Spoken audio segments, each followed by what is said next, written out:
शिवरात्रि व्रत कथा। सावित्री और सत्यवान की कथा सबसे पहले महाभारत के वनपर्व में मिलती है।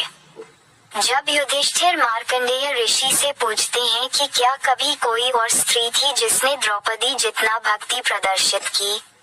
सावित्री प्रसिद्ध विज्ञानी राजर्षि अश्वपति की एकमात्र कन्या थी।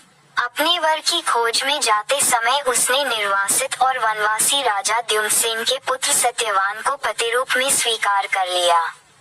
जब देवर्षि नारद ने उनसे कहा कि सत्यवान की आयु केवल 1 वर्ष की ही शेष है, तो सावित्री ने बड़ी दृढ़ता के साथ कहा, जो कुछ होना था सो तो हो चुका। माता पिता ने भी बहुत समझाया, परंतु सती अपने धर्म से नहीं डिगी। सावित्री का सत्यवान के साथ विवाह हो गया। सत्यवान बड़े धर्मात्मा, माता पिता के भक्त एवं सुशील थे। सावित्री राजमहल छोड़कर जंगल की कुटिया में आ गई। आते ही उसने सारे वस्त्राभूषणों को त्याग कर सास ससुर और पति जैसे वलकल के वस्त्र पहनते थे वैसे ही पहन लिए और अपना सारा समय अपने अंधे सास ससुर की सेवा में बिताने लगी। सत्यवान की मृत्यु का दिन निकट आ पहुंचा। सत्यवान अग्निहोत्र के लिए जंगल में लकड़ियां काटने जाया करते थे। आज सत्यवान के महाप्रयाण का दिन है।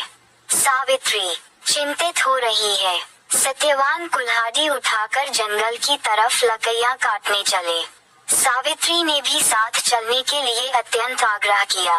सत्यवान की स्वीकृति पाकर और सास ससुर से आज्ञा लेकर सावित्री भी पति के साथ वन में गई। सत्यवान लकड़ियां काटने वृक्ष पर चढ़े, परंतु तुरंत ही उन्हें चक्कर आने लगा और वे कुल्हाड़ी फेंककर नीचे उतर आए।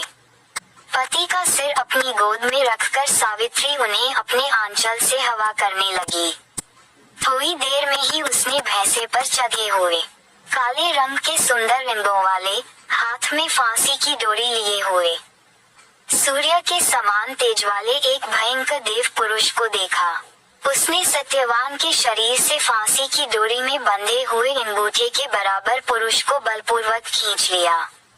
सावित्री ने अत्यंत व्याकुल होकर आर्त स्वर में पूछा, हे देव, आप कौन हैं और मेरे इन हृदयधन को कहाँ ले जा रहे हैं?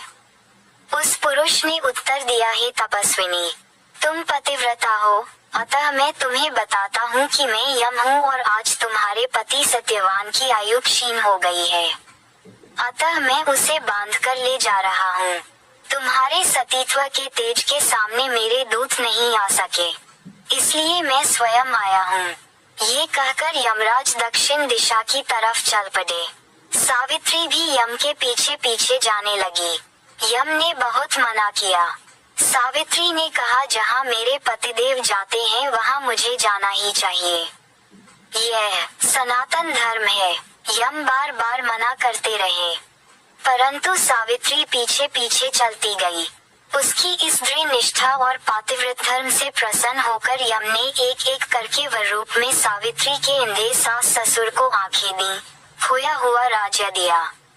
उसके पिता को 100 पुत्र दिए और सावित्री को लौट जाने को कहा, परंतु सावित्री के प्राण तो यमराज लिए जा रहे थे, वह लौटती कैसे? यमराज ने फिर कहा कि सत्यवान को छोड़कर चाहे जो मांग लो। सावित्री ने कहा, यदि आप प्रसन्न हैं तो मुझे सत्यवान से 100 पुत्र प्रदान करें। यम ने बिना ही सोचे प्रसन्न मन से तथास्तु कह दिया। वचनबद्ध यमराज आगे बढ़े। सावित्री ने कहा, मेरे पति को आप लिए जा रहे हैं और मुझे 100 पुत्रों का वर दिए जा रहे हैं, ये कैसे संभव है? मैं पति के बिना सुख, स्वर्ग और लक्ष्मी किसी की भी कामना नहीं करती। बिना पति मैं जीना भी नहीं चाहती। वचनबद्ध यमराज ने सत्यवान के सूक्ष्म शरीर को पाशमुक्त करके सावित्री को लौटा दिया और सत्यवान को 400 वर्ष की नवीन आयु प्रदान की। कृपया हमारे चैनल को लाइक करें और सब्सक्राइब करें ताकि नियमित रूप से हमारी सभी वीडियोस आप तक पहुंचती रहें। Please like, share and SUBSCRIB।